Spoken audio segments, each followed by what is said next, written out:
నమస్తే ఫ్రెండ్స్. నిన్నటి నుంచి సోషల్ మీడియాలో ఎక్కడ చూసినా జూనియర్ ఎన్టీఆర్ గారి గురించి ఒక చర్చ నడుస్తుంది. ఆ చర్చ ఏంటంటే ఎన్టీఆర్ గారు హిందూ కాదు ముస్లిం. ఎన్టీఆర్ గారు వాళ్ళ అమ్మగారు శాలిని గారు, ఆవిడ హిందూ కాదు ముస్లిం. ఈ చర్చ అనమాట. అయితే ఈ చర్చ మీద లేకపోతే ఈ పాయింట్ మీద నాకున్న అభిప్రాయాలను షేర్ చేసుకుందామని నేను ఇప్పుడు వచ్చాను. ముఖ్యంగా యూట్యూబ్లో కూడా మొత్తం మోగిపోతున్నాయి. సరే, నేను మాట్లాడే పాయింట్స్ ఏంటంటే దీన్ని ఎవరు క్రియేట్ చేసి ఉంటారు? ఇది 100% ఫేక్. ఎన్టీఆర్ గారు హిందూ, అందులో మీకు ఏం డౌట్ లేదు. ఇది 100% ఫేక్ సర్టిఫికెట్. అయితే దీన్ని ఎవరు క్రియేట్ చేసి ఉంటారు దాని గురించి నేను మాట్లాడతా. ఎందుకు క్రియేట్ చేశారు దాని గురించి మాట్లాడతా. దీనివలన ఎన్టీఆర్ గారికి ఏమైనా డ్యామేజ్ అవుతుందా, లేదా ఎన్టీఆర్ గారికి రాబోయే రోజులు ఏదన్నా కొంచెం అతని ఫేమ్ పడిపోయిద్దా, వీటి గురించి నేను మాట్లాడతాను. నాకు తెలిసినంత మేరకు. నేను ఎవరిని విమర్శించాలని కాదు, నాకున్న ఈ లైఫ్ ఎక్స్పీరియన్స్లో. ఇంకా పాయింట్లోకి వద్దాం. నేను అప్పుడు కొంచెం మంచి యంగ్లో ఉన్నప్పుడు ఎన్టీఆర్ గారి సినిమా ఏదో రిలీజ్ అయింది. అల్లర్రాముడు ఏదో, అల్లర్రాముడు చిరంజీవి గారి సినిమా రిలీజ్ అయితే అప్పుడు మేము చిరంజీవి గారి సినిమాకి వెళ్ళి ఈ సినిమాకి వెళ్దాం చూద్దాం బుడ్డ ఎన్టీఆర్ది అనుకునేవాళ్ళం. మేము అప్పుడు ఎన్టీఆర్ గారిని అలాగే పిలిచేవాళ్ళం. అప్పుడు మాకు బాలకృష్ణ గారి ఫ్యాన్స్ ఒకళ్ళు, చంద్రబాబు నాయుడు గారి ఫ్యాన్స్, వాళ్ళు ఆ ఊర్లో ఉన్న వాళ్ళు ఏం చేశారంటే, మరి ఆడి సినిమాకి ఎందుకంటే బొడ్డోడి సినిమాకి మీరు అనవసరంగా వెళ్ళి ఆడి సినిమా చూడటం అన్నారు. మేమన్నా అదేంటండి బాబు, మీ ఊడే కదా, మేము చూస్తాం. ఇప్పుడు అయినా మాకు ఏదో మంచి మనకి డైలాగ్ డెలివరీ అనేవాడు, మంచి డ్యాన్స్ అని మీద అంటే, అప్పుడు అక్కడ ఒక ఆయన ఏమన్నారంటే, మంచి ఎడ్యుకేటెడ్ ఆయన ఏమన్నారంటే, ఒరే ఆడ అసలు మా కమ్మోడే కాదు, ఆడి సినిమా చూడటానికి మీరు చెత్త, ఆడ పనికి మళ్ళీ లేదవా అని ఇప్పుడు కాదు, అల్లర్రాముడు సినిమా అప్పుడే అన్నారు. ఏది వాళ్ళ సొంత కుటుంబీకులు, వాళ్ళ సొంత కులపోళ్ళు ఎన్టీఆర్ గారిని, జూనియర్ ఎన్టీఆర్ గారిని. నాకు సరే దా సంగతి వదిలే. ఆ తర్వాత కాలక్రమేణా ఇంకో ఫ్రెండ్ కలిసాడు నాకు. ఆ ఫ్రెండ్ కలిస్తే అప్పుడు ఎన్టీఆర్ గారిది జైలుకి వచ్చే సినిమా ఏదో, ఆడు కూడా హైదరాబాద్లో సాఫ్ట్వేర్ ఇంజనీర్. ఇద్దరు ఏదో మాట్లాడుకుంటా భోజనం చేస్తా, ఎరా చౌదరి బాగున్నావా, ఇంకేంటి సంగతిలో, అమ్మ మీ ఊడి చెత్త కొట్టింటారా జైలు అవకాశంలో అన్నా నేను. అంటే వెంటనే అతను ఏడ్చాడు, ఎదవ పనికి మళ్ళీడు, ఆడు భూమికి బెత్తడు ఉన్నాడు, ఆడు ఎదవరావు వాడు, అసగాడు మా కులమే కాదు, ఆవిడెవరు ముస్లిం ఆవిడంట, అందుకే మేము పెద్ద పట్టించుకోమని, అనవసరంగా మీరే ఆడిని నెత్తి తీసుకుని తిరుగుతారు అని అన్నారు. అప్పుడు కూడా అన్నారు. అంటే ఎన్టీఆర్ గారి గురించి ఈ పోస్టులు పెట్టేది వేరే ఎవరు కాదు. దీన్ని బట్టి నాకు అర్థమైంది, ఇది ఎన్టీఆర్ గారు హిందూ కాదు ముస్లిం అని ఈ పోస్టులు పెట్టేది వేరే వాళ్ళు కాదు. 100% వాళ్ళు చంద్రబాబు నాయుడు గారు ఫ్యాన్స్, బాలకృష్ణ గారు ఫ్యాన్స్, లేదా లోకేష్ గారు ఫ్యాన్స్ అయి ఉంటారు. అందులో మీకు డౌట్ అక్కర్లేదు. ఎందుకంటే ఎన్టీఆర్ గారు స్టార్డమ్ రాకముందే, ఇంత వరల్డ్ వైడ్గా ఫేమ్ రాకముందే ఇలాంటి మాటలు నేను తరచుగా వినేవాడిని. బాలకృష్ణ గారి ఫ్యాన్స్, లేకపోతే చంద్రబాబు నాయుడు గారి ఫ్యాన్స్, వాళ్ళని కలిసినప్పుడు. ఇది నిజం. సరే, ఇంకా అడ్వాన్స్గా వెళ్ళిపోదాం. ఎప్పుడో అది త్రిపులారప్పుడు నీ అక్క మీ ఓడికి ఆస్కార్ రేంజ్కి వెళ్ళిపోయింది అన్నా నేను ఒక ఫ్రెండ్ని. అతను చంద్రబాబు నాయుడు గారి ఫ్యాను. అయితే ఆడు వెంటనే ఏడ్చాడు, పనికి మళ్ళీ లేదువా, అసలు మేము మనిషిగానే కౌంట్ చేయం, వాడికి ఆస్కార్ వస్తేనేమి బోస్కార్ వస్తేనేమి చదువుకోండి, మీరు తప్ప అని ఎవడు చూస్తారు సినిమాలు అని అన్నారు ఆయన. మా వాడిని అసలు మేము పట్టించుకోవాడిని, అది మా వాడే కాదు అన్నారు. అంటే ఎన్టీఆర్ గారిని సొంత కమ్యూనిటీ వాళ్ళే, వాళ్ళల్లో ముఖ్యంగా బాలకృష్ణ గారి ఫ్యాన్స్, చంద్రబాబు నాయుడు గారి ఫ్యాన్స్, లోకేష్ గారి ఫ్యాన్స్ ఎన్టీఆర్ గారిని వాళ్ళ సొంత మనిషి కూడా పరిగణించరు. వాళ్ళలోని ఎవడో ఒకటి పనికి మళ్ళీ ఎదవా ఇలాంటి క్రియేట్ చేస్తారనడంలో మీకు ఏ డౌటు లేదు, నాకే డౌటు లేదు. ఇది కన్ఫామ్. కావాలంటే చాలామందికి, అంటే అందరూ కాదు కొంతమందికి ఇలాంటి ఎక్స్పీరియన్స్ అయి ఉండిద్ది.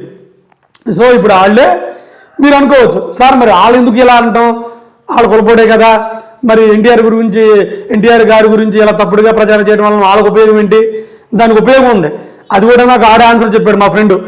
ఏమో ఎందుకునే మీరు మీ ఊడిని ఇలా దూరం చేసుకుంటారు, మీకు నష్టమేట్రా అన్నా నేను. ఏది త్రిపులార్ వచ్చినప్పుడు దానికి ఆడిచ్చే సమాధానం ఏంటంటే, మా ఫ్రెండ్ ఆడిచ్చిన సమాధానం ఏంటంటే, వీడి పెద్ద పుడింగాల, వీడి పెద్ద సీఎం అవ్వాలని, వీడి పెద్ద ఎదో బిళ్ళపీడు జగన్కి వాళ్ళకి సపోర్ట్ చేస్తూ ఉంటాడంట. అందుకని మాకు మండదేట్రా, ఆడేదో మా పార్టీలోకి వచ్చి మన టీడీపీలోకి వచ్చి లోకేష్ గారికి సపోర్ట్ చేస్తే ఏదో మేము సపోర్ట్ చేస్తాం, ఇదే అనమాట మ్యాటర్. అంటే బాలకృష్ణ గారు ఎలాగైతే చంద్రబాబు నాయుడు గారికి సపోర్ట్ చేసి చంద్రబాబు నాయుడు గారిని సీఎంని చేశారో అలాగా ఎన్టీఆర్ గారు కూడా వచ్చి లోకేష్ గారికి సపోర్ట్ చేసి లోకేష్ గారిని సీఎం చేయడానికి ఉపయోగపడితే వాళ్ళు భుజాన్ని ఎత్తుకుని తిరుగుతారు.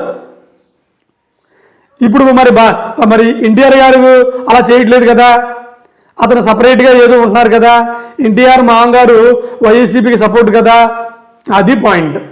అందుకని మీరు అనుకోవచ్చు మరి ఎన్టీఆర్ గారు కూడా వాళ్ళ కులమే కదా, మరి ఇతను మోయొచ్చు కదా, ఇతన్ని వాళ్ళ కులానికి గర్వంగా ఫీల్ అవ్వచ్చు కదా. ఫీల్ అవ్వరు.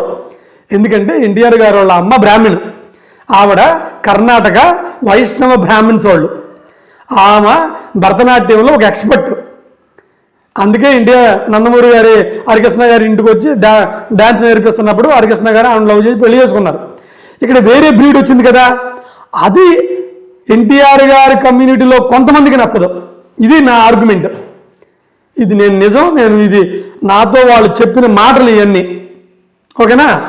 సరే, ఎవరు క్రియేట్ చేశారో నాకు తెలిసినంత మేరకు నేను ఒక క్లారిటీ ఇచ్చా.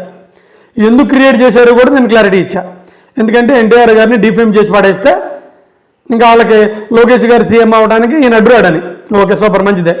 మరి ఇలా చేయడం వల్ల ఎన్టీఆర్ గారికి ఏమన్నా మైనసా? అస్సలకి మైనస్ 100% కూడా ఎన్టీఆర్ గారికి మైనస్ పాయింట్ కాదు. ఇంకా ఎన్టీఆర్ గారికి ఇది ప్లస్ పాయింట్. ఎందుకంటే స్వతహాగానే ఎన్టీఆర్ గారి సొంత కమ్యూనిటీ నుంచి కాకుండా ఇతర కమ్యూనిటీ నుంచి ఎక్కువ ఫ్యాన్స్ ఉంటారు. మీరు అండర్లైన్ చేసుకోవాలి పాయింట్. ఎన్టీఆర్ గారికి వాళ్ళ కమ్యూనిటీ నుంచి కాకుండా వేరే కమ్యూనిటీ నుంచి ఎన్టీఆర్ గారికి ఎక్కువ ఫ్యాన్స్ ఉంటారు. ఇది నాకు తెలిసేది. నేను రియల్ లైఫ్లో నుంచి నేను ఉంటాను కాబట్టి. అందుకని ఇంకా ఎన్టీఆర్ గారికి సానుభూతి పెరిగి ఇంకా ఎన్టీఆర్ గారికి ఫ్యాన్స్ ఉధృతి పెరిగిద్ది. అవసరమైతే ఎన్టీఆర్ గారికి ముస్లిం కమ్యూనిటీ నుంచి కూడా ఫ్యాన్స్ ఎక్కువ పెరుగుతారు. సో ఎన్టీఆర్ గారికి ఇది 100% ప్లస్ పాయింట్.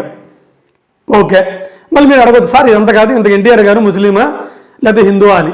అతను హిందూ, మీకు డౌట్ అక్కర్లేదు. సరే, అయితే అయింది, పోతే పోయింది. ఎన్టీఆర్ గారు ముస్లిము, వచ్చిన నష్టం ఏంటి?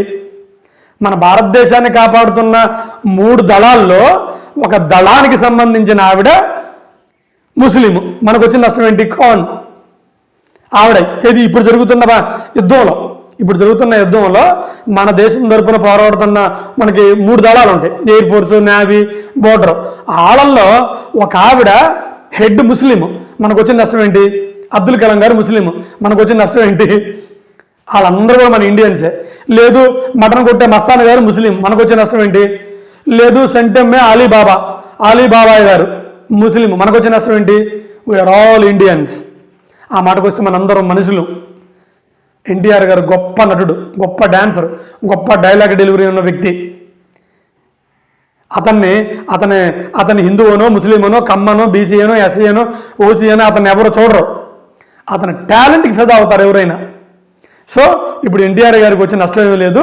ఆ పోస్ట్ క్రియేట్ చేసిన పిలిపిత్రినాయాలుగా తెలియదు. నిజంగా వాళ్ళకి అది తెలిస్తే అసలు క్రియేట్ చేయరు. సో ఎన్టీఆర్ గారికి ప్లస్ పాయింట్. ఇప్పుడు కానీ ఎన్టీఆర్ గారికి ఏదైనా సినిమా రిలీజ్ అయితే మాత్రం మోగిపోయేది. ఆయన ఇప్పుడే ఆయన కొంపలేమనుకో, NTR is the great actor. అదనమాట. అయితే ఎవరు క్రియేట్ చేశారు, ఎందుకు క్రియేట్ చేశారు, ఏమి ఆశించి ఈ సర్టిఫికెట్ ఫేక్ క్రియేట్ చేశారు, ఇవన్నీ నేను క్లారిటీగా చెప్పా. ఎన్టీఆర్ గారికి ఇది ప్లస్ మైనస్ పాయింట్ కూడా చెప్పా. అయితే ఇవన్నీ కూడా నా రియల్ లైఫ్లో నేను ఫేస్ చేసిన విషయాలు ఇది ఎక్కడో నేను ఎవరో విని చెప్పలేదు నేను ఇవన్నీ. సో ఏమైనప్పటికీ ఎన్టీఆర్ గారు హిందువో ముస్లిం అని మనకు అనవసరం. సరే, అతను హిందువే, ముస్లిం అయినా మనకు వచ్చిన ప్రాబ్లం ఏమీ లేదు. అబ్దుల్ కలాం గారు ముస్లిం, I love him. Mutton Mastan garu ముస్లిం, ఐ లవ్ హిమ్. దీనికి వచ్చిన ప్రాబ్లం ఏంటి? So no problem, we are all Indians. అయితే ఎన్టీఆర్ గారి గురించి ఇలా పోస్టులు పెట్టి అతను ఫేమ్ తగ్గించాలనుకునే కొంతమంది పిలిపిత్రికాలు మాత్రం తెలుసుకుంటే మంచిది. ఎందుకంటే ఎన్టీఆర్ గారికి దీనివల్ల ప్లస్ పాయింట్ తప్ప మైనస్ ఏమీ లేదని తెలుసుకొని మీరు గమ్మునుంటే మంచిది. నమస్కారం.